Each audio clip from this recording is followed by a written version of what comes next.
Check. Or to the cloud. Yeah, we know. Thanks, bitch. Hey, be nice. You don't know her.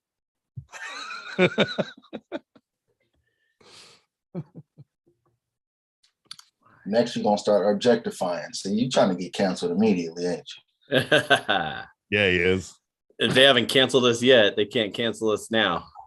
Oh, give it time.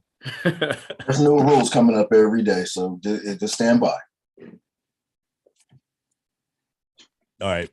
You're live. Go talk. Hey, we're fired up. Let's go. Hey, quick. Hey, check out the Sports Fix with Sticks and Announce Big Homie YouTube channel. If you're not watching right now, when you listen to the podcast, you can check it out. Don't forget to subscribe, rate, and review the show on whichever podcast platform you listen to. Go to thisisfunner.com for more podcasts and online content. Grab some merch while you're there from the Funner family. Follow me on Twitter at Stick015. Follow this guy, Announce Big Homie at homie_anonymous. Homie, what's cracking down there, brother? Man, I'm not even about to get into my damn sob stories, bro. Nobody wants to hear that, man. Nobody wants to hear me go into some whole rant about. Then I'll start sounding like a spokesperson. You know what I mean? And advocating for something. But what I will advocate for the people out there on some other stuff, serious business, if you have the capability or capacity to donate blood, it would be very much welcomed in the country and society as a whole right now. Because the homie might not be sitting in the chair right now. If it wasn't for people who took the time out to do stuff like that. And it still bothers me to this day in terms of my physical. Don't worry about that. Okay, don't worry about that. Just go out and do what you need to do for people similar to myself who would appreciate a good set and a good bag, 20 sack of platelets or a good 20 sack of red blood cells. They would appreciate that. Don't go to the damn the spot where you buy your weed at. Okay, legally or illegally, whatever. Go and do something that's good for the people one time. You might get some blessings. That's it. Shout out to y'all if you do. Other than that, I don't want to get no sob stories, man. Hey, that's a good little piece. Way to get the intro going, get that out there to the people, because it's definitely a need and definitely good for everybody out there that is needing it. So, hey, well, we got the producer at Chris_Donovan joining us. Is that me? That's you, brother. That's you. Going on, boys? We're doing all right. We have him on here because he was the homie investigative insider at this week's NASCAR event. That's what it's called. In Fontana, right? So Chris rolled with his family, took the whole kiddos, the wife. You guys have a good time or what? Yeah, it was dope. We got to go Saturday and Sunday to both races. We stayed through most of them, but of course, traffic is a biatch out here in California. So we left and sat in the parking lot, watched the end of the race, then left. So we got out of the parking lot first. But yeah, it was a good race. It was dope because they changed some rules. It's also the first time it's back in 3 years in Southern California, minus the Coliseum race that was a couple weeks ago. But just to give you a little stats on it, Cindric won the pole. Kyle Larson won the entire race in his number 5 Chevy. Chad Briscoe, who was my racer in the number 14 Ford, he got 16th place. That's who I had this week in the poll that I'll explain later on when we get into NASCAR down in a couple weeks. But we had a lot of cool things happening though, because on Saturday, the qualifying, we had 10 crashes or spinouts. Nobody's on the track but with them, and they spin out when they're practicing. We had Chase Elliott, Joey Logano, William Byron, and Brad Keselowski. They all hit the wall or spun out in qualifying. With again, nobody's on the field with them. Yeah. They're still getting used to these new cars, the next gen car or whatever the hell they call them now. Yeah, I think Joe Logano had to run a backup car out there after his practice ride, his original ride was done. He had to roll his practice ride out there in the legit race. Yeah, and that's going to be great for this track because, I mean, with that and the stages, they haven't had the stages here yet. This track is just a giant oval. It's 3 miles wide or long. It's just boring. If it gets going, it's boring. So stopping it for stages, And then these new next gen cars that are like they're trying to tweak is actually made it a really, really fun, more funner race to watch than it has been in the past. Nice. But anyway, right. I like Chastain, Harvick, Wallace, Haney, they all didn't qualify because they failed inspections and shit. So they had to start at the end of the pack and stuff. There was all sorts of drama happening even before the race started. And if you kept on it was pretty cool. Did you get to the infield? Did you get to the infield or what? Not this time. Nah, we didn't we didn't push it. That's cool. Did you guys have good seats? I saw you on TV a couple times, I think. No, you didn't. Well, you actually might have. We were sitting low enough to the track. That the first day, Saturday, there's no assigned seating because not enough people show up. So we had really great seats with like a counter in front of us. We were right by the start finish. And then on Sunday, we were more toward the beginning of turn 1, and we were like 6 rows up. So I was leaning like this, looking through fences the whole time. But it's pretty dope because when you're closer, you get that rumble, and it's pretty dope. Yeah, that's dope. Family have a good time and everything? Yep. Spent too much money. Beer cost too much, and it was way too warm. Of course. Are prices ridiculous for beers like they are at baseball games, football games, all that? I'm sure. $11, $12 for a 22. Man, you figured NASCAR would have that Busch Light going for $2 a can or something with all the sponsorship money they all get. The cans are really big. So you either drink it fast or you have warm beer. So that's why everybody's hammered. They're drinking it fast. Not to mention it was probably a nice little 80 degrees out there. Perfect weather for California, of course. I was in shorts and a t-shirt. It was dope. See, I'm trying to tell you, every time I see anything, I pointed out to my wife while I was watching the race. I said, man, that's the one thing that makes me miss the crib is being here, looking out the same window to look to a TV to a whole different set of environmental conditions, if you get what I'm saying. It just looks beautiful. And I look outside and I don't see nothing but gray. Oh man, that's a tough one to take on the chin, knowing that is just what's in your blood, right? So it's bad, man. Yeah, that nice. weather would have been nice. Great weekend, nice and sunny, a little windy on Saturday. Maybe that hurt. Maybe that's why they had accidents. By a little windy, I mean really windy. But I don't know. It's a good race. I like it. I can't wait till next week, Vegas. That's right. Vegas time. Pennzoil 400. Sweet. Well, thanks for the inside information. The homie investigative team out and about. We put the producer on the spot. So we appreciate you, Chris. I know you got stuff to do. If there's anything else you want to add, roll with it. I'll give you an update next week too. If you want, I'll do a NASCAR update next week too. Oh, nice. Cool. You rolling to Vegas next week now? No, but I watch it every weekend, so I can let you know. We're going to try to get, I know our boy Aaron Jones down there in Vegas. He's going to try to hit that one up. So we'll have another homie. Maybe we'll have another homie investigative inside information down from the Vegas one. So we got peeps all over the world, baby. I'm just telling you, I know one. Shout out India. I know one thing walking around out there. You got to shout out India, but I do know. Have a good show, guys. So, all right, thanks, bro. See you. I can guarantee you this: walking around the track and concession area and the common area out there, it was a whole lot of Dickies and Ben Davis out there and all that. I can guarantee you that. Okay. Southern California life, I guarantee you it was popping. People probably bought damn bikes out there. I seen little man. You saw the low riders and the hoopties and the hydraulics all out there, man. They were showing out, bro. Man, the lifestyle, man, that I'm telling you, it's just so carefree, man. Knowing good and well everybody got to go home to hood neighbors and being broke constantly because that's just the cost of doing business when you're playing with California. Hey, before we close out the NASCAR, I do have to give you a fantasy NASCAR update from our This Is Funner League because your country boy over here, Sticks, rolled through the competition and took the homie out of his element here. And I beat homie last week. What was it, 181 to 173 in the stage? It don't matter. Even a dead ass clock is wrong. You know what I'm saying? 2 times. But yeah, bro. So, I had to pull out the country boy in me, the old school back in the day. watching the old Earnhardt Jr. and the real racers, Richard Petty and all that. But hey, one more thing on that. You know, the cool thing about that too is they did have like Mark Martin up in the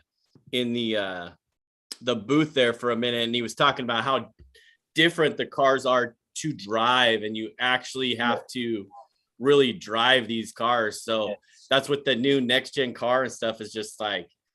It seems like a lot. Then Chris was talking about those wrecks and stuff. So these guys are still didn't really have any practice with these cars. So it's nice to hear from the old wily veterans talking about how they are harder car to drive and it's fun to watch. So yeah, that's a super good shout, because that's exactly what NASCAR was trying to do, is put the race back in the hands of the drivers and it be less about the track, right? So we want to see driver skill out there and not being coddled, so to speak, about with these rides and the track. You know what I'm saying? So let's see your driving skills. Pull something out. Yep, 100%. So we don't have a whole lot to go over today, but we can touch on a few things. College basketball tournaments are starting, so March Madness is right around the corner. We got to get in on some of that action here pretty soon, homie. You know how we do. I mean, we really want to, man. I'm just saying.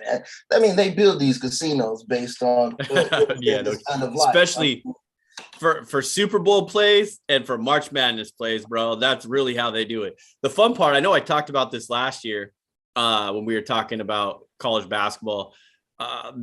Maybe now that we have access to shout out Snoqualmie and shout out EQC, that we might actually be able to get the play that I like the most. It used to be first to 10. Now it's like first to 15 in the game, because just a little prop type play that's pretty fun to do. So, you know, get a good team to roll out. The odds are, you know, pretty evenly matched, but it's still fun to play those games because, you know, as the whole game goes along, holy cow, you never know. Just like basketball, last 2 minutes, you break some hearts and make some people unhappy in the last couple minutes. I mean, okay, beat this out though. I mean, I see where you're going with college basketball, and maybe there's some real college basketball purists maybe still out there for the love of the game, right? But what part of the game do you really love, right? Is it just regional? Like, do you just love where you went to school at, the school that's in your neighborhood, the school that's on your side of the state? Because I don't see, there's no guys that you could really get behind because they were there last year and blah, blah, blah, right?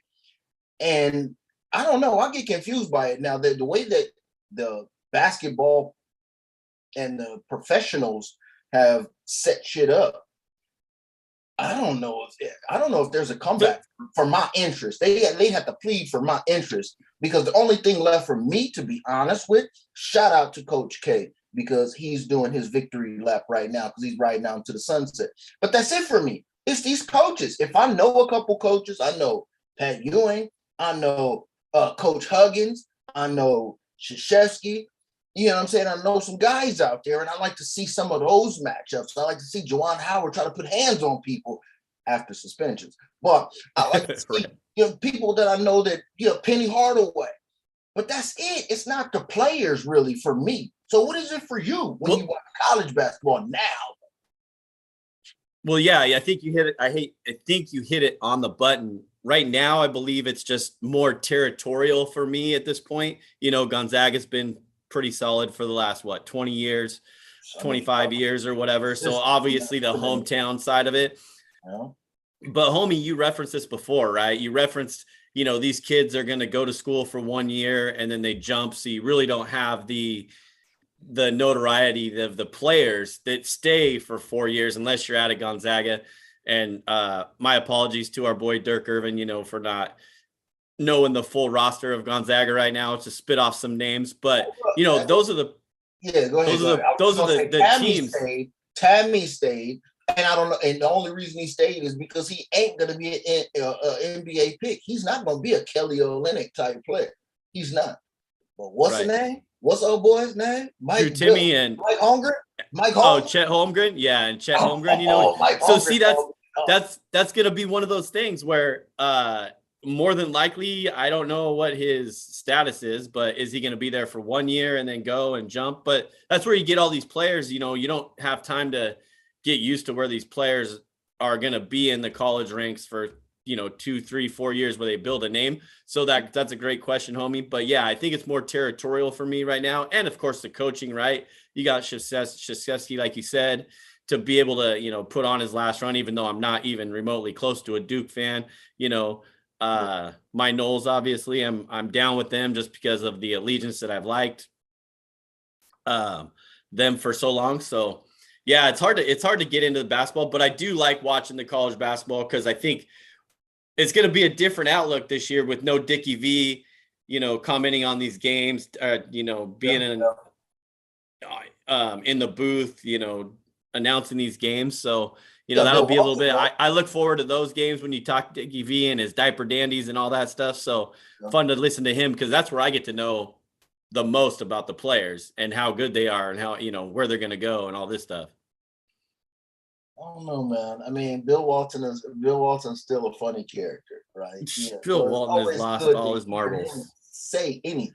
To hear Bill Walton say anything is always a fun time.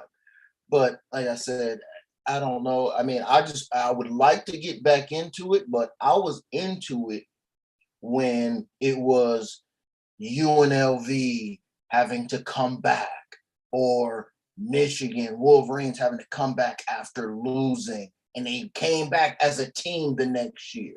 You know what I'm saying? And Duke trying to repeat. The team from North Carolina trying to stay competitive. And that wasn't even half because it was good squads everywhere. Even in the Rick Pitino era, you know what I'm saying, in Louisville, when they was out there doing it with people that now here's one.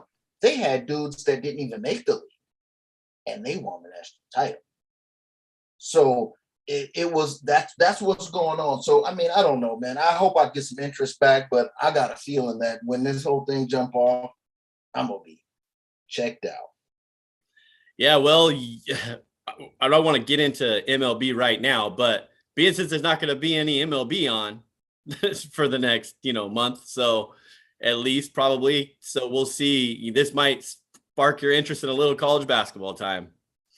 So it's going to be the only thing on during the day, all day long, once the tournament starts. So that's true. We'll see. I hope everybody gets to tune into the UFC 272 on Saturday night. I'm going to need everybody to use that hashtag Sticks and Sports.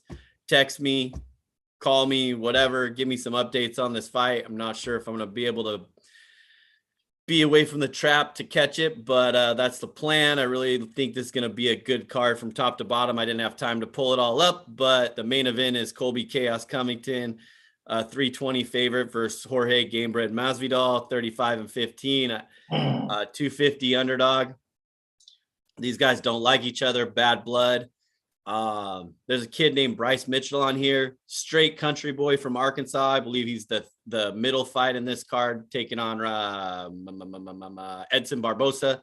So that's going to be a good fight. A wily veteran versus a young and up-and-coming kid. Straight country boy, good clip. You watch the UFC countdown, you'll see some stuff on him there. So check out the UFC 272. I wish I had more for you guys on this one. Need to get my boy, the UFC guru, Mark Sudich, back to get you guys some real knowledge, but working on that.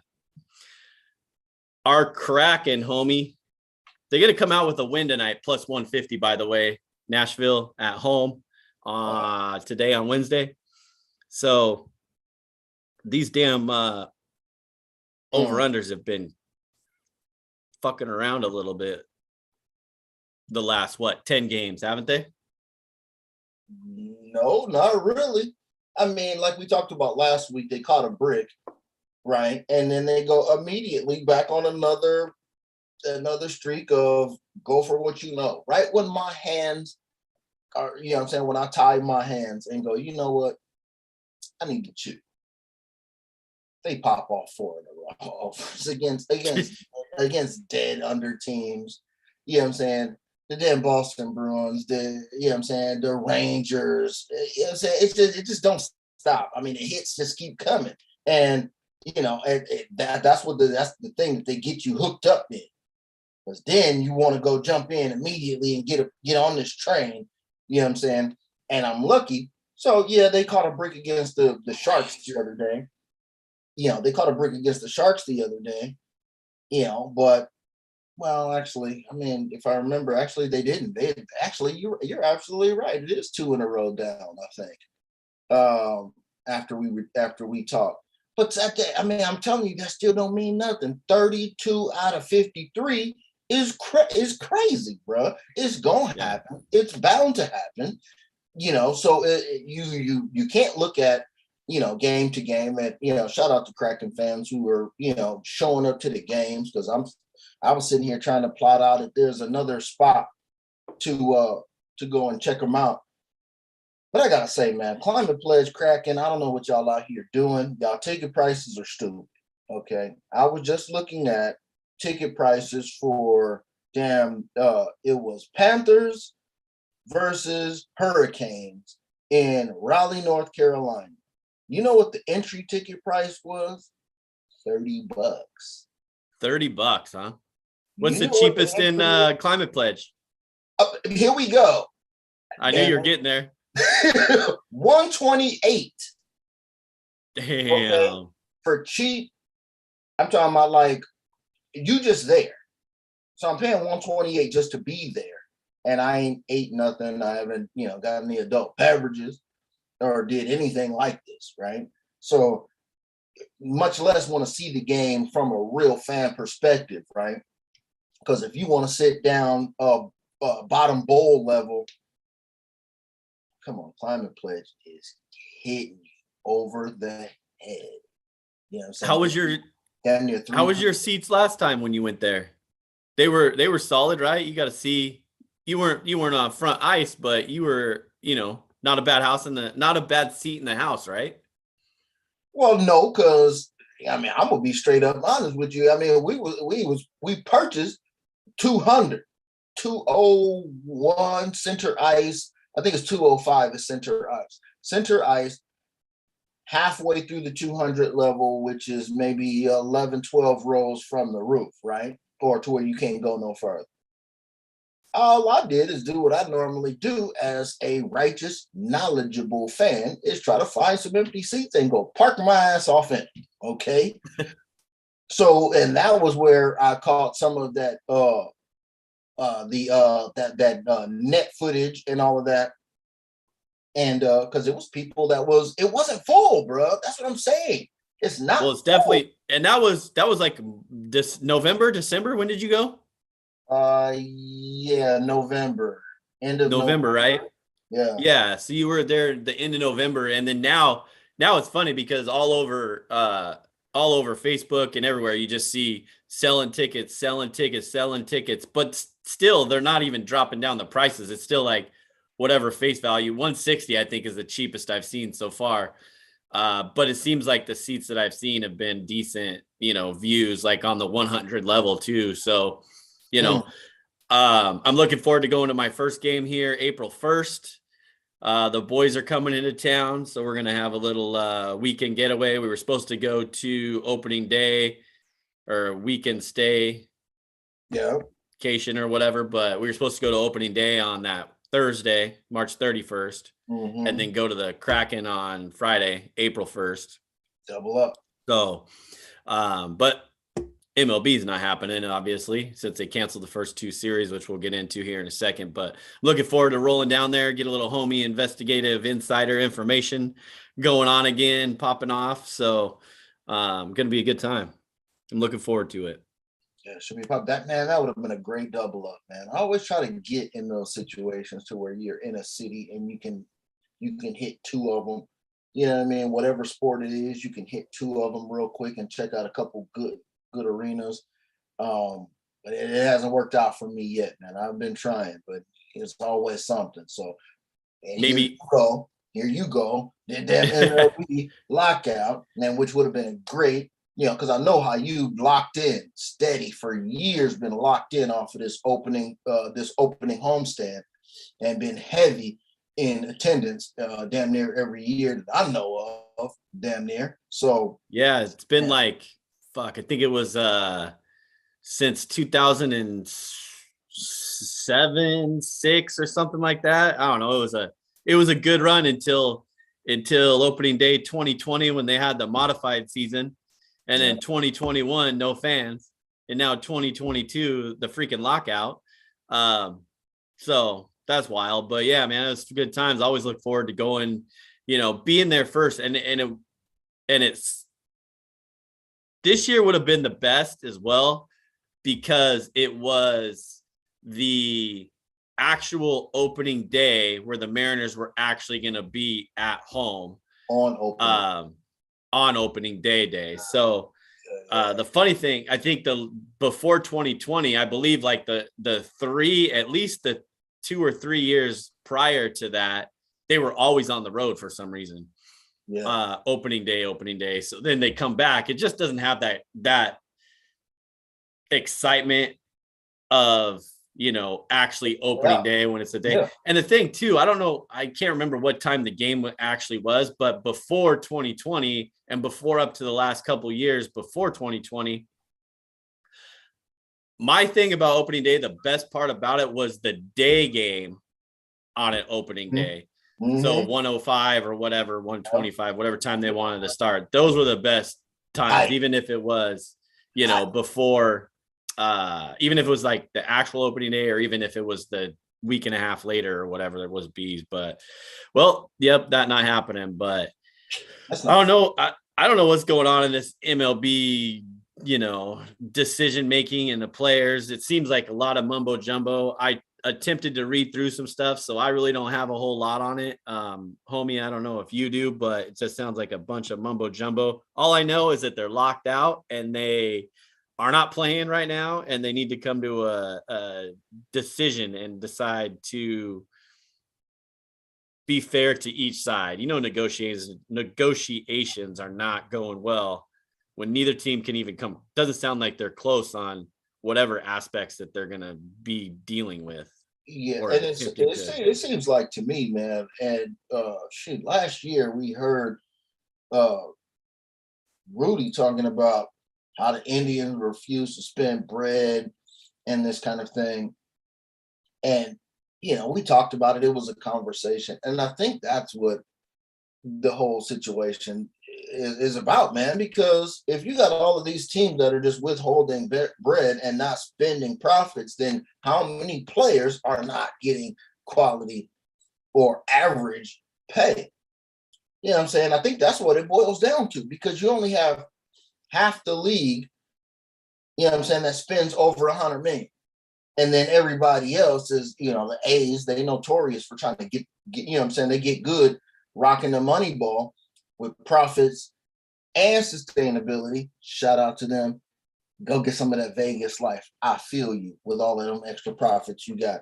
But everybody else, what the hell you been doing, right? And I was tripping. So I looked up a number today, and we could move on or, and come back and circle back or whatever. But I looked up a damn number today, okay?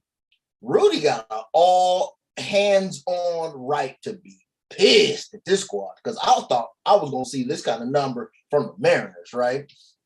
And I looked and I said, I wonder where total salary is looking like for, as far as teams who spend. All right. So going into this year, the Mets, overtook the Dodgers as most money spent, right? $236 million, right? $236 million. And, we know what fills out a roster. So their players are popping. The Dodgers still second. Their players eating. They have no concerns, right? I bet you all the players for the Dodgers, no concerns. Yankees, no concerns. San Diego trying to catch the Dodgers, no concerns, right? But what players really do got concerns like they're not eating right? What did I say? 236 million? 236, yep. Not a shade over 29 million being spent by the Cleveland Guardians. Shout out to Chief Wahoo. I see you. Rest in peace. You know what I'm saying? Remember, that's what you were talking about, Rudy. We were talking about the bottom 3 teams weren't even like, someone was, I think it was Max, was it not Max Scherzer last year? with the Dodgers. His That's salary was higher than the team's. So Cleveland Guardians, what was it? The Pittsburgh Pirates, as well as third from the bottom. Baltimore. In the middle. Hey, bam, 3 for 3. See, that's what it is. And I mean, those 3 teams are not even 100 million. And that's what we talked about, right? We talked about maybe having a minimum where you had to spend as much money like you do in the NFL. You have to spend a certain amount of money. Can't go over, but you have to spend a certain amount of money. You got to be able to do that, because that's where you have this big discrepancy with what goes on in the league, and that's what is guiding what the Players Association or the Players Union or whatever, I forget what baseball officially calls the situation. I think it's the Players Union. I think, and these dudes have Max Scherzer, Mookie Betts, them Giancarlo Stanton, all these dudes who were paid out actually have to go and fight for their utility guy who's, not making bread. Because he is like the guy who is basically leading the Guardians in batting average. Right. You know what I'm saying? He's leading the Mariners in ERA this year and not getting paid. And that's what's crazy. So I looked at the league average. Seems like it's about 120. Right above that 120 is the world champion Atlanta Braves. Lead as shit. Half the money that the Dodgers spent. You know what I'm saying? They put a championship on the board, which isn't new because people have done it before. You know what I'm saying? The Florida Marlins did it years ago, twice. You know what I'm saying? And then right below that, and this shows you the discrepancy. Right below that, only 2 spots away, Texas Rangers, straight dumpster fire, 114. They spent 114, which is of note because it is $40 million more than the Mariners spent. And that was below. So first of all, on the Rangers, teams are right above average and right below average. Both of them are right at average, bro. And then that was 2021, right? That's for this year. Currently, well, that's because they haven't been able to get their free agent signings yet. So that's why those numbers are a little lower right now. But Texas also, I think Texas number has to be a little bit higher because didn't they sign your boy Corey Seager to 10-year, $400 million or $300 million or some shit? But this is activity. This is activity that's happened before the lockout. Teams trying to make moves. One was a complete damn dumpster fire, okay? And the other one is the damn champion, okay? Which is not Toronto, which is right above. And Toronto spends $7 million more than the Braves. And you see what they're cooking up in Toronto, right? And then you got the Giants below the Rangers, juggernaut. Took the Dodgers to the damn brink, bro.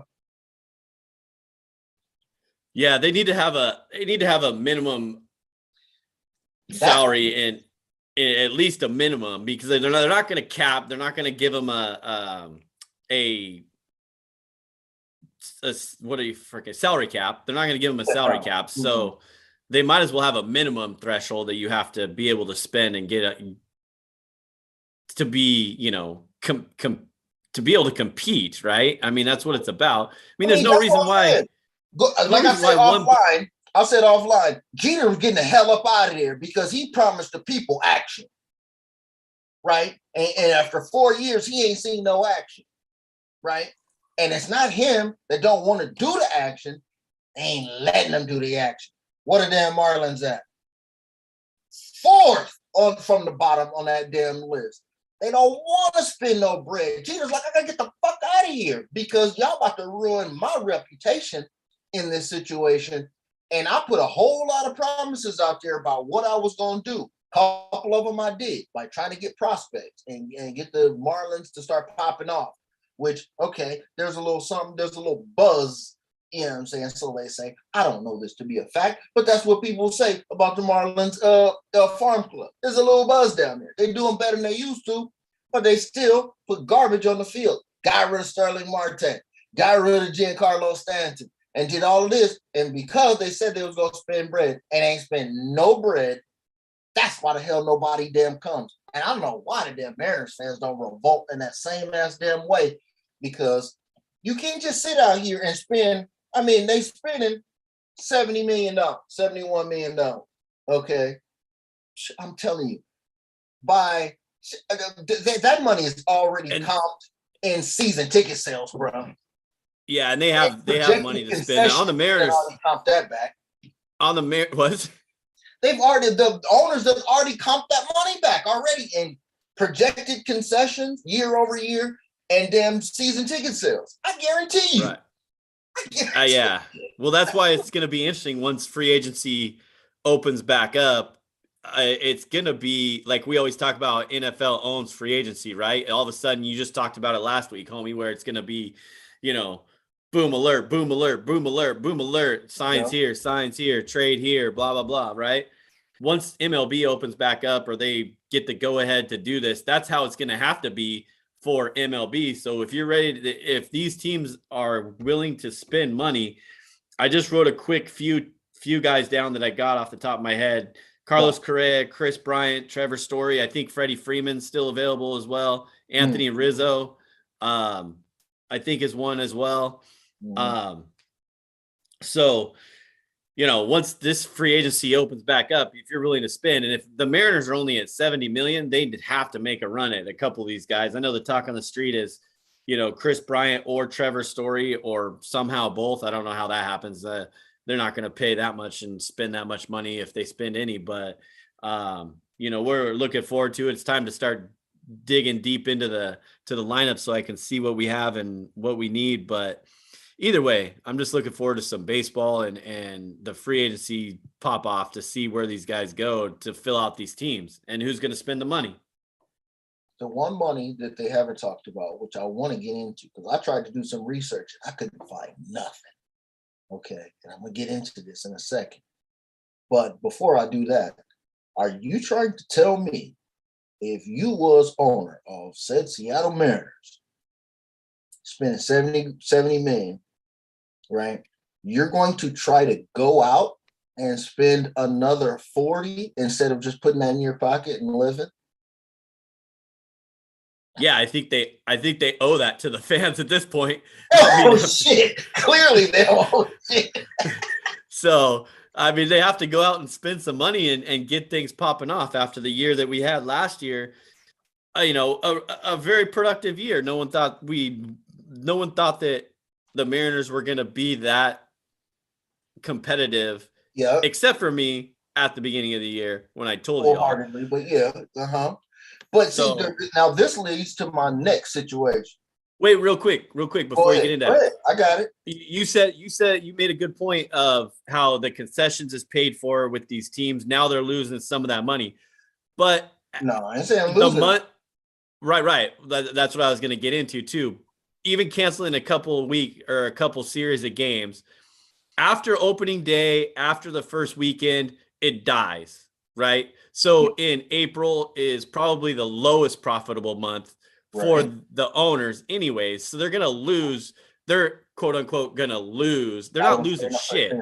Yeah. They ain't losing shit in that. So if the owners are canceling these games, as you asked about, the Mariners spending money, they're not losing any money in April if they don't play in April. So it could be brought back up and caught back up if you put a good product on the field. When you put a good product, they can increase their profit margin. You know what I'm saying? By putting a stadium filling team on the field. Yes, they could. By spending how much, right? Because we just noticed that the Braves literally just a hair above league average total salary won the damn title. And their shit was live. Merch is crazy. Brave shit is everywhere all of a sudden, right? Yes. But they ain't trying to do that. I'm trying to tell you, I could just take the 40 and keep it in my pocket because I already know projected year-over-year concession sales. If we're garbage now, we're going to be garbage this year, and we're going to sell the same amount of damn popcorn and peanuts, okay? I'm going to get the same number of parking. I'm going to get the same number of single ticket sales for single game sales, right? I'm going to get all of the same stuff that's going to comp each other. You know what I'm saying? You remember how we used to talk about the 10% comp gain over last year? That's just easy. That's just easy for them just based on just the supply chain and everything. And inflation and that exactly. They don't have to they put on tickets, they put on concessions. Well, if you're saying, I don't know if I'm following here. So you're saying Mariners spend 70, you're saying they won't spend another 40 to get to 110?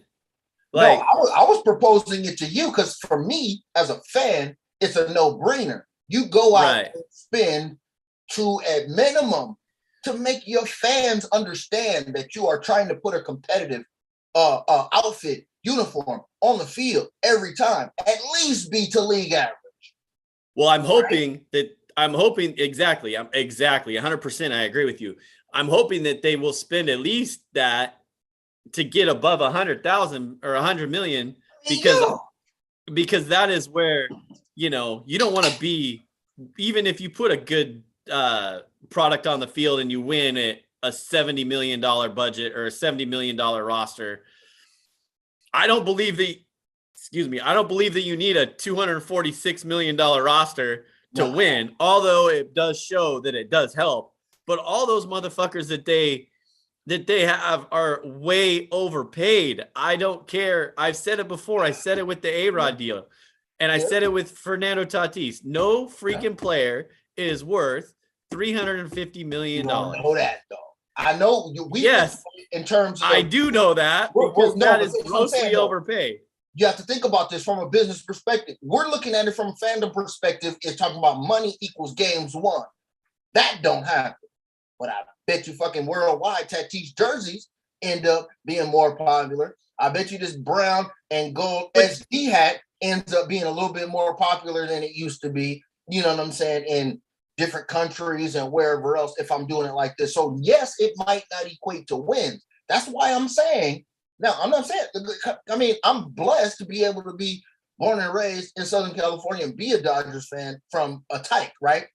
But I'm looking at it from also having a brain about myself from business and thinking about if I was wearing a suit and knowing good and well I could have the same damn profit margin by not spending $1 fucking dollar more, am I going to do that? Or am I going to try to spend 50 more million, which I know is gone? I done already gave it to them. Now I got to try to figure out how to recoup this 50 grand with this particular fan base. Is the fan base going to believe that 50 million is going to equate to how many players? If we gave each one 15 million, is that going to be sufficient enough to get a Story? Is that sufficient enough to get a Rizzo 15 years? That's 3 guys. Is 3 guys going to change the landscape of my team, which my fandom has no relationship with these 3 guys. They didn't grow with these guys, which goes to my next point.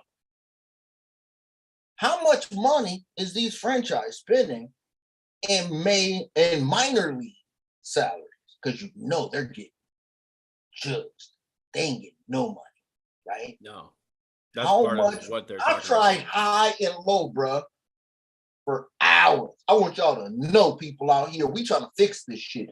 I searched for hours to find a team-by-team breakdown like I found for Major League Baseball salaries or money spent in minor leagues. That does not exist.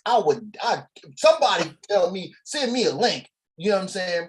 Put me on that shit and tell me who's spending. Because if the Dodgers are spending that, okay, who is in their farm club? They got dudes coming. I know that they're major prospects that are not U.S. college prospects, that are Cuban, Dominicano, Puerto Rican, all through the Caribbean that we're giving signing bonuses to. in all of these different teams, right? They give high school players that good couple $1 million signing bonus. Then Kyler Murray didn't even play. They was offering him signing bonus situations, right?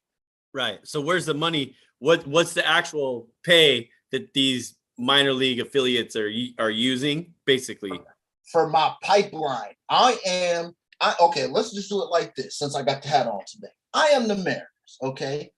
I don't know all of the different affiliates, but I know AAA is in Tacoma. Okay, we got a squad there. I could have swore there's a squad in Eastern Washington. Am I right with that? Were there other double? No, Everett, okay. And then California. Yeah. Okay.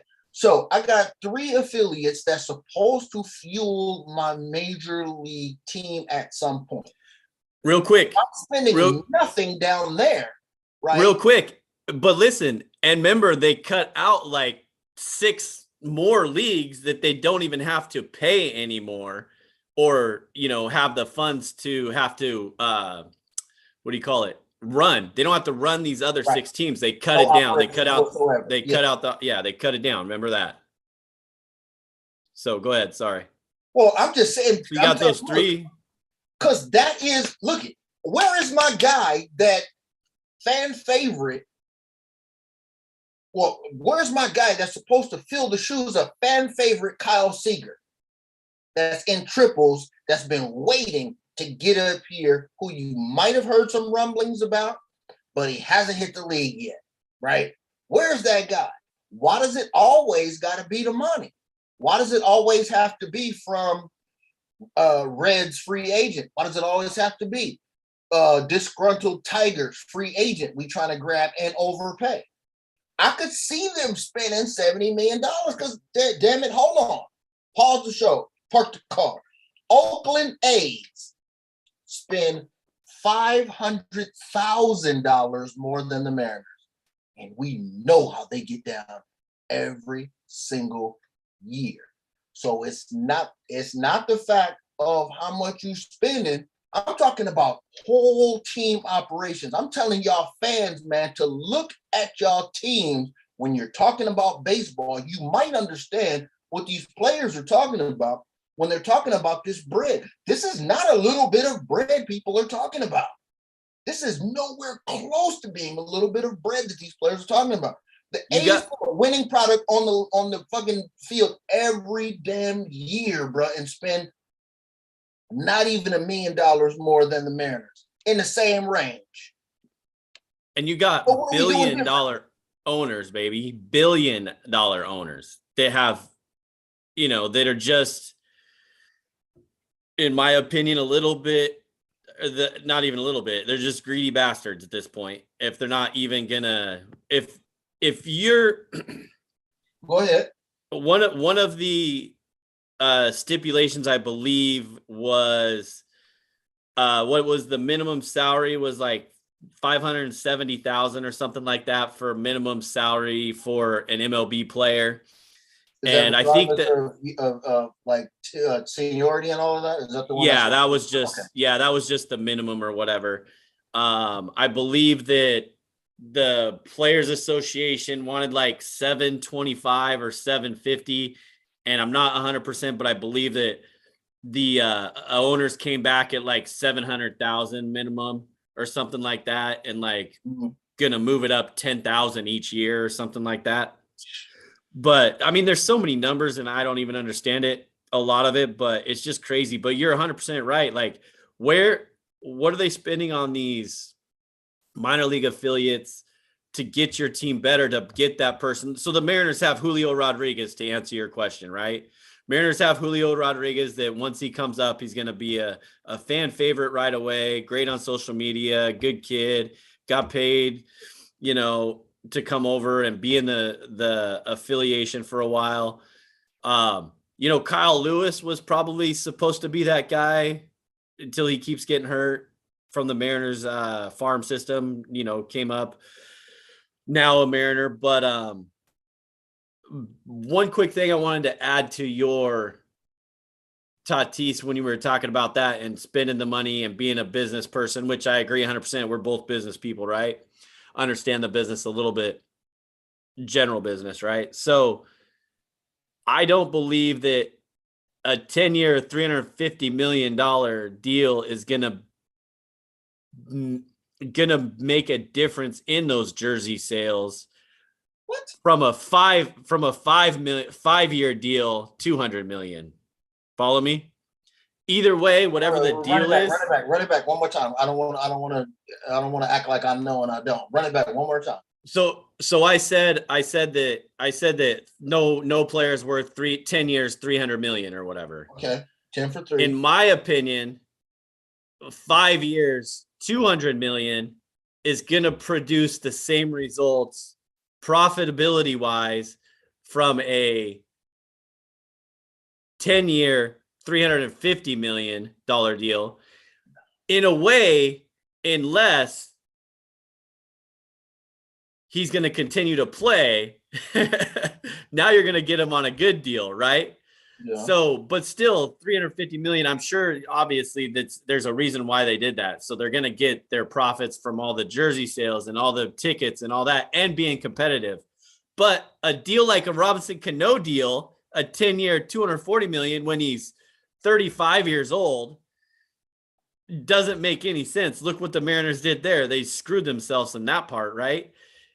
When he's really 42 years old already instead of 35, because he did have the right birth certificate or whatever. So, you know what? That's what I'm saying. I'm saying you could be a little bit better of a business person if you're going to get that profitability part. 2 things. Second thing first. Bobby Bonilla Day still gonna happen. Oh yeah, okay, sir. Second thing first. Bobby Bonilla Day is still gonna happen July 1st, like it's damn clockwork, like it's anniversary. Throw a party, okay? So I don't want to hear shit about miscellaneous money. Now, back to the first thing. The first thing is what we talked about in the very beginning. This is why I say, as a fan base, charge your organizations with mistreatment of the fans. Go after them, because spending that money, yeah, it might not do a whole lot for us. We think it's inflated, okay? But Slim Jr., who wants the Tatis jersey to rep his city, is going to be a fan for 20 more years moving forward, okay? The only reason I say this is valuable, because the Rams did not have a squad for 20 years. Imagine what would happen if the Sonics came back day one arrival after looking at the success of the Sounders, now the Kraken. What? Are you trying to tell me that there's now, yes, us old heads are going to be like, oh shit, yes, Sonics are back, great. But they still have to prove to this young dude who loves KD right now that the guy that's on my team is worth me investing my time and energy through years with. That's the only reason why I say the dumb, stupid contracts for a lot of years do have their importance for certain guys. It's for certain guys, like Pujols. Pujols needed to get that St. Louis money. Look, he's a St. Louis legend now. You know what I'm saying? A-Rod needed to get that bread. I don't know who he's a legend for. I mean, you could chalk it up, throw the you know what I'm saying, the ball and figure out what box it falls in, but he needed to get that bread. But I'm saying around that, you still had to put a quality product on the field, because Yankees fans swear, I think they're like number 4 on this list of spending bread, or number 3 behind the Dodgers of spending bread. Do you think that they're sweating how many damn Yankees fitteds they about to sell in the coming year? You think they think they're going to sell less? Hell no. Hell no. Because they got a baked in fan base who is telling their kids, Yankee fitteds, Yankee hats, Judge, whoever else we have here. Damn, what's my man's name with the good solid hard jaw, Brett? Gardner, Brett Gardner. Brett Gardner. love Brett Gardner. I don't give a damn. Okay, I'm telling you, they love. You know how you used to love. Well, I'm telling you, my guy was fucking Steve Sachs, bro. I just enjoyed watching Steve Sachs back in the day. Okay, that was my dude. Him or Hershiser, and damn it, Pedro Guerrero. Okay, those was my three guys, and a couple of them wasn't even on the '88 championship squad. But those was the guys I grew up watching. And I didn't care if whatever the hell it was. Your guys from the Mariners might be some no-name dudes it might be Alvin Davis or somebody wild that you just enjoyed before Junior. But that shit don't exist until you, as a ownership group, say, I'm going to invest in making sure that everybody in the Northwest, I don't give a damn, because you know how many states I gotta deal with? 4: Oregon, Washington, Idaho, Alaska. If I don't put a product on the field, I'm losing that whole fan base. I gotta be an idiot to not do that. That's all I'm saying. Spend that much money. I in a way agree with you, but I still just think that's just way too much money for a player. I mean, you already did it. Come on, man. Stop playing. They did it with A-Rod. They the one gave A-Rod the money, wasn't it? No, the Rangers gave A-Rod. No, that was Texas. Yeah. Rangers Texas gave him the money. Yeah. I mean, yeah, don't get me wrong. I do want them to spend some money. If they have to break the bank for Trevor Story, maybe Chris Bryant, I don't think they nearly have to break the bank. If you just said they're at 70 million right now, they don't have to. Came to me. Wait a minute. Junior, Felix, except Ichiro. Who did we just say? Junior, Felix, A-Rod, all from Mariners Farm Club. Right. What? I know they do it right, but then they just don't spend money because they just have. While Walker out here went and got some bread from somebody else. Right, we talked about that last year. Some bread. Yeah, it was New York last year. So who else? Can you name anybody else from that was supposed to be a hot guy? Oh, what's the dude who played first base? Big burly dude. Went to Toronto and got paid. What was his name? Not Vogelback. He didn't get paid. Big burly dude, or maybe he played for Miami too, but it was one of them. And that dude, he went over there and balled the hell out, and he just came from AAA, was on the Mariners for a minute, busted a trade. Maybe he was in the Ichiro trade. I don't remember. Oh my God, what was his name? And everybody was loving him for a minute up here. Big the first bit. You're not Vogelback, right? No. If you call the name, I'll recognize it almost immediately. Because I think he ended up playing for the Marlins, and I think he then eventually ended up playing. I think he was part of Ichiro trade, so he ended up playing for the Marlins. Only other was he not the Japanese guy, right? No. Big bopper, big burly dude, and he just would take Corey Bellinger type hacks. Oh man, something makes me think 4 letters, but it'll come to me and I'll say I don't know why I can't remember that. I don't know why I can't remember that. Hashtag Sticks and Sports. You know how we do. Sometimes I'll be slipping, but I come with the knowledge. I'm always nice with the baseball names. Don't play me. But yeah, man, I don't know. Yeah. Like I said, it's one of two ways. I mean, I think that if you have a franchise that is not a historic franchise, why do you think the A's look, the A's have played their game long enough to have stadium money to make Oakland say, oh, well, we're not going to do this because we just did this. We just let the Warriors ride out, and we just don't want to spend no more bread for sports franchises. Oh, is that right? Y'all must not know how much money we've collected by putting a quality product on the field for low money, for discounts.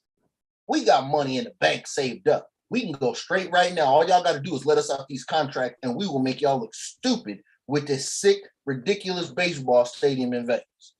Trust. Believe me. You think I'm bullshitting? Pull my card right now. I guarantee you, the A's ownership is like just salivating over the possibility of they can't wait to get out. A full stadium with that squad, whatever they put on the field, it's gonna be totally insane, bro. Totally insane. Look at the Vegas Knights. They can't wait. They can't wait to get out there, man. And I'm trying to tell you, that's how you do it. Now, if you've been saving money to stockpile to buy, now I don't know, the Mariners, they put AKA Safeco Field there back in the day, but damn it, it's almost been 20 years since. Right? So right, they ain't stockpiling for anything else right now. Yeah, you gave the fans something, which we had to pay for a little bit, if I remember correctly. We had to pay for some of that. So it wasn't like they went out there and just cashed out. We had to pay for some of that. So that's all I'm saying. Give us something. The stadium's already there. Now all they will need is a quality product on the field. So I don't have to go and hit my ticket from Ticketmaster, walk through the arena and still see Cano jerseys, and still see Ichiro, still see Junior. I don't see nobody current out there except for the boy Kyle Seager last year. Other than that, that's right. Shout out to my boy Kyle Seager. Straight up. No disrespecting him. Look at how far you got to go back. That's what I'm saying. They're not getting new merch sales. They're not creating a fan base of players, young dudes who are playing Pony and Bronco and all of this shit in Little League right now. They're not getting them to be Mariners fans. You're getting them to be Yankees fans and watching Judge and what is your little homie who co-starred on the show? Love Corey Bellinger, Big Hacks. Yeah, any of the Red Sox, when you go to Red Sox games, more Red Sox fans, right? Got to put something on the field to produce. And I'm looking forward to seeing what happens when they do open it up, like I said, to see which players are going to go where and see if the Mariners make a big splash. I mean, the Robbie Ray splash is pretty good, getting the reigning Cy Young winner. So start there and see what happens. Maybe this is what they're finally going to try to make moves with the nucleus. I think we need to revisit this topic next week, homie, and talk a little bit more baseball since we got to keep the fans interested. Because again, we'll save baseball for baseball. I guess we'll have to put it out there and help them out like we always do, like we've done over the past 3 years now. Y'all need to be going after the Mariners ownership. Y'all letting them slide by putting that money in their pocket. They taking it straight from the cash register, putting it right in their back pocket. Y'all don't care because there's not enough of people who care enough to say anything. I'm telling you, you need to be on the charge of rallying every damn M's fan, not for, okay, do what you got to do to get the season started back. Forget that. You need to be as passionate as Rudy was about his damn $29 million. And that should be, especially when the A's are doing what they're doing constantly. Everybody need to be pissed off, man. Y'all need to leave that damn stadium empty a couple of times. You know what I'm saying? Like it's revolt. COVID breakout, man, you need to touch their pockets, man. They're not going to care because them same ownership of the Mariners, man, are watching. The Kraken ownership is going to eat for a couple years and then their shit's going to kind of curtail. But guess what season just started? MLS. They don't care about nothing but straight cheering and loud noise, and they ain't nothing going to stop soccer fandom. It ain't gonna never be empty. They don't play that shit. They're serious, okay? So that ownership, if it's the Allen family, they ain't gotta worry about nothing. Them and the Seahawks, call it a day. You only need to fix the one franchise, and maybe hopefully not the hockey franchise, but you really need to get the basketball franchise back. Which, okay, Vegas, watch out. Vegas, okay? Vegas A's, Vegas NBA, before the Sonics, oh, that's going to be rough. You know what I'm saying? That would have been one of my points. If I would have had an NBA minute, wait a minute, hold on. You want an NBA minute? I was going to say, yeah, real quick. Get it? Yeah, we gave NBA way too much time last week, but we're gonna give them 60 seconds here in a second. But I want to add to your Vegas basketball thing. There's no doubt in my mind that will happen. Vegas and the Sonics will be a joint. Yeah, it'll be a joint effort where they bring them both in. I mean, hopefully they're working on it now and could figure it out within the next 2 years or whatever. It's going to have to be something that moves fast because NBA wants that money back from what they lost over the last couple of years. So we'll see. But you got an NBA in 60 seconds or less to close it out? I mean, yeah. I mean, I bit into it a little bit because, I mean, that was one of the big things that jumped off. I mean, if there was anything to be said about the NBA, that was definitely one of them. You know what I'm saying? Speculation for NBA in Vegas. And would they dare do it before putting the Seattle franchise back here? They would have to do it at the same time, or it will be a full-fledged revolt. I'm not talking about these damn Lakers. I don't know nothing about these Lakers. These ain't the same Lakers that I grew up here. These ain't even owned by the same people. They can't be. No way. This would never, ever be allowed to happen. They're destroying a franchise that I grew up loving. I'm trying to tell you, LeBron was getting booed last night, okay? Ooh. Booed. I even turned the channel because I was like, this looks bad. LeBron, not a good decision maker when you try to let him and his little group run stuff. I'm not a fan of it. You don't want to know what I wouldn't give right now to have Julius Randle, Brandon Ingram, Lonzo Ball, and Kyle Kuzma back right damn now. I don't give a damn if they were struggling. At least I know those was my guys and I had them from the jump, okay? You know what I'm saying? Just like we was talking about with MLB. But guess what? James Harden finally played a game, okay? Boy, they look like they about to be some world beaters, okay? 27-12 in his debut, and then came right back, hit him over the head with a triple-double. So I don't know what's going to happen because meanwhile, the Nets fall to the 8th seed. KD still hurt. Ben Simmons showed his face, not on the court. Kyrie, he can't play half the time. We already know what it is. Okay, look, I got to touch on a sour subject for local regional situations right now because we know the CJ McCollum, he got traded from the Portland Trailblazers to the New Orleans Pelicans. Might be a sore subject, but he over there lighting it the hell up, 28 points. He averaged 28 points. Like he couldn't wait to get up out of there. Now, he did say that this boy Zion is full of shit. Now, he didn't say that. Those are my words. But he said Zion ain't full of shit, okay? Or Zion is full of shit. And it's been backed up by a couple people that used to play for the Pelicans, so watch out. Meanwhile, your Portland Trailblazers are the 10th seed in the West. It's rough out here. It's rough out here. Oh my God.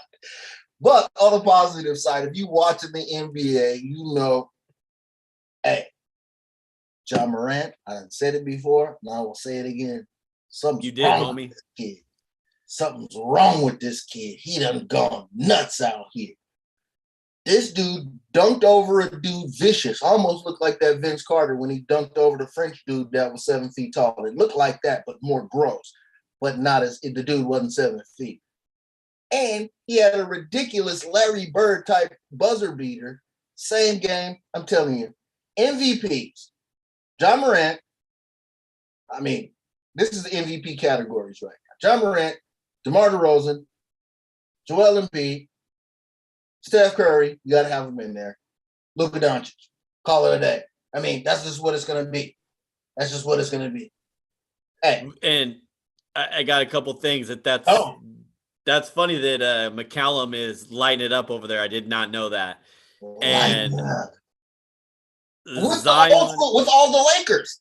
With all the guys that was on the Lakers.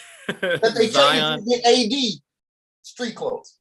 Yeah, Zion's been hiding out for sure. Haven't heard anything on him. Ben Simmons isn't going to play a single time on the court. He's not going to see the court for the Nets. Are they even? I think he's waiting for KD to come back. He's waiting for KD to come back. He wants to play with KD every day because they don't know if you're going to have Kyrie playing every other game. He don't want to be the guy out there by himself. Right, because he's definitely does. And Kyrie. I heard that he still might not be able to play, even though they're lifting the mandate. I don't know what the hell is going on there. What else was there in the nothing? You covered it in 60 seconds or less, or a minute. I got a couple more pieces if you want to know. What you got? Here are a couple more tidbits about the NBA. Okay. My daughter and her mom went out to Phoenix this past weekend to see the game that was on Sunday, Phoenix Suns versus Utah Jazz. The Suns are still good. Chris Paul played in the All-Star game and then immediately was out for 6 to 8 weeks with a thumb. Okay. Devin Booker now out. COVID protocols. He'll be back in a minute because, they ain't testing no more. Who cares? But their record is 49-12. Okay. They are up 4 games on the damn Warriors in the West. They're up 8 games on the Miami Heat, which is the leaders of the East. Okay. And a little local news. This is one little local news tidbit, if anybody cared to know.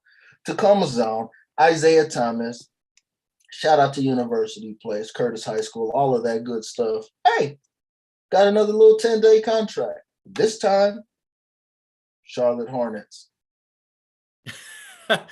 That's right. He did get that other 10-day contract. What was it? The Mavericks and the Lakers already this year? Yeah. Man, shout out to him. Keep balling, baby. Keep balling. League. You understand? You got to stay in the league. I mean, that's what it is nowadays. I mean, before it was protocols and filling in situations. Now it's just, you can't just leave some of these guys that are out there, playing in a G League still and Big Three. Some of these dudes can still play. That dude can still play, man, for an NBA team. Are you telling me that guy can't start in an NBA franchise right now? Come on. Yeah, they messing around out there for sure. Well, shit, we had another great episode for y'all. Hopefully you enjoyed it. Check out the Sports Fix with Sticks and Us Big Homie YouTube channel and subscribe. We'd appreciate it. Don't forget to subscribe, rate, and review the show on whichever podcast platform you listen to. Check it out. Go to thisisfunner.com for more podcasts and online content. Grab some merch while you're there from the Funner family. Fit it up. Shout out to the producer, Chris_Donovan, for his NASCAR update. Homie Investigative Insider. Mm-hmm. Follow me on Twitter at Stick015. Follow this guy and Us Big Homie at Homie_Anonymous. That's us. We're gonna have to come up with some good stuff next week, homie, since there's no MLB. Gonna figure it out. A little more time, hopefully, to research some stuff. Had to throw this one together last minute because of some bullshit like every week. But what you got for the people, homie? I don't know, but I'll tell you what I won't be doing. Okay. I will not be buying a ticket to Rolling Loud Festival to see the debut performance of your very own, my guy and your guy, Antonio Brown, performing. I'm on the pit at the pallet. I'm on the pit at the pallet. They done gave this boy a damn festival like Coachella type. They did not. On everything I love, bro. Yo, on the same day he's opening up for Kanye West, man. They taking this boy seriously. He don't want to play no more damn football. Call it a day. Business no longer booming.